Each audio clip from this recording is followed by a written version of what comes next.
जी बिल्कुल, lady supervisor इस वक्त जो है एहतजाज कर रही हैं और उनका ये कहना है कि जब तक हमारे मुतालबात जो हैं वो पूरे नहीं किए जाएंगे ये हमारा एहतजाज जारी रहेगा। लेडी हेल्थ वर्करों का एहतजाज जो है वो सुपरवाइज़रों के जबरी ट्रांसफ़र की वजह से जो है वो सामने आया है और हम इनसे मज़ीद जानते हैं कि उनको क्या परेशानी है कि वो लेडीज़ जो हैं वो उनको ट्रांसफ़र कर दिया गया। लेटर में ये लिखा गया है कि 5 लेडीज़ जो सुपरवाइज़र हैं वो अपनी ड्यूटी पर नहीं जा रही थी, उनकी हाज़िरियाँ जो हैं वो नहीं लग रही थी। सकीना हॉस्पिटल में उन्होंने कहा है कि ज़ाहिर की हैं कि वहाँ पर हाज़िरियाँ जो हैं लगाई जा रही थी, लेकिन लेटर में ये लिखा गया है कि वहाँ पर हाज़िरियाँ भी मुकम्मल नहीं हैं और जो गाड़ियाँ दी गई थी उनको ड्राइवर समेत वहाँ गाड़ियाँ जो हैं वो उनके घरों पर जो हैं खड़ी हैं और फ्यूल जो है फ्यूल की मद में जो हैं वो पेमेंट भी जो है वो बिलों में अदा जो है वो उनको हो रही हैं। तो ये एलिगेशन जो है उस लेटर में लगाए जा रहे हैं। तो आपका इस हवाले से क्या कहना है कि उनकी तरफ से आप पर इल्ज़ामात लगाए जो जा रहे हैं वो सही हैं या गलत हैं? बिस्मिल्लाहिर्रहमानिर्रहीम। जो लेटर है वो बिल्कुल झूठ पर मबनी है। पहले हमारी लेडी हेल्थ सुपरवाइज़र्स को कहा गया कि रेड क्रेसेंट में जाके हाज़िरी लगाएं, फिर एमसीएच सेंटर का कहा गया, उसके बाद सकीना हॉस्पिटल का कहा गया और वो ना सिर्फ ये कि वहाँ हाज़िरी लगाती रहीं बल्कि उनकी ऑनलाइन हाज़िरी है। वो अपनी लोकेशन 3 मरतबा दिन में शेयर करती हैं, हर व्हाट्सएप उनका जो ऑफिशियल ग्रुप है उसमें शेयर करती हैं।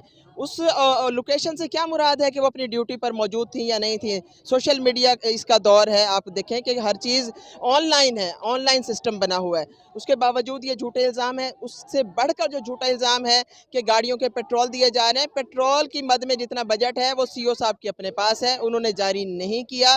2.5 साल हो गए हमारी लेडी हेल्थ सुपरवाइज़र्स को पेट्रोल की मद में एक कतरा भी पेट्रोल का नहीं दिया गया। अपनी ज़ाती जेब से ये खर्च करके गाड़ियों में पेट्रोल डलवा कर आधी तनख्वाह इनकी पेट्रोल की मद में खर्च होती है। एक जिनके पास गाड़ियां नहीं है वो अपने एक फैमिली मेंबर को मर्द को साथ लेकर अपनी ड्यूटी करती हैं अपनी ज़ाती सवारी पर, चाहे वो बाइक है या गाड़ी है या कोई और जो लोकल ट्रांसपोर्ट पर वो जाती हैं। तो उनको तो 2.5 साल हो गए, कोई फैसिलिटेशन नहीं दी गई, बजाय इसके कि फैसिलिटेट किया जाता। झूठे इल्ज़ामात, ज़ाहिर बात है हर चीज़ की डॉक्यूमेंटेशन है।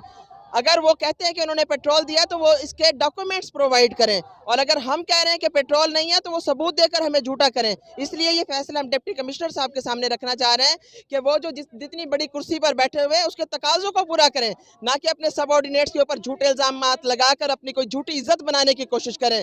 कोई फैसिलिटेशन नहीं है, कोई तहफ़्फ़ुज़ नहीं है, और सबसे बढ़कर जो हमारा इस वक्त मसला है कि इज्जत नफ्स को मजरूह किया गया है। नाज़ेबा अल्फाज बोले गए हैं कि जी दफ़ा हो जाओ, निकल जाओ मेरे कमरे से। क्या ये कल्चर है मियाँ वाली का? यहाँ तो खवातीन की इज्जत की जाती है, खवातीन पर्दे की पाबंद हैं, सरों पर दस्ते शफ़क़त रखे जाते हैं। हमारा मुआशरा इस तरीके का है, हमें फ़ख्र है हमारे इस माशरे पर। आज इन सब बापर्दा खवातीन को क्यों सड़कों पर आने पर मजबूर कर दिया गया है, और ये क्यों सरापा एहतजाज हैं? क्योंकि सुबह से लेकर 8 बजे तक ड्यूटी करती हैं और कोई इनको मुआवजा ना डेंगू का मिलता है, ना कोरोना का मिलता है। जो मुहिम कोई आगोश है, कोई ये जो बेनज़ीर इनकम सपोर्ट प्रोग्राम है, जिसके भी कोई जहाँ भी कोई डाटा कलेक्ट करना हो, हमारी लेडी हेल्थ वर्कर और लेडी हेल्थ सुपरवाइजर्स के ज़रिए किया जाता है। और जब फैसिलिटेशन की बात आती है तो इन्हीं को टॉर्चर किया जाता है, इनको हरासा किया जाता है।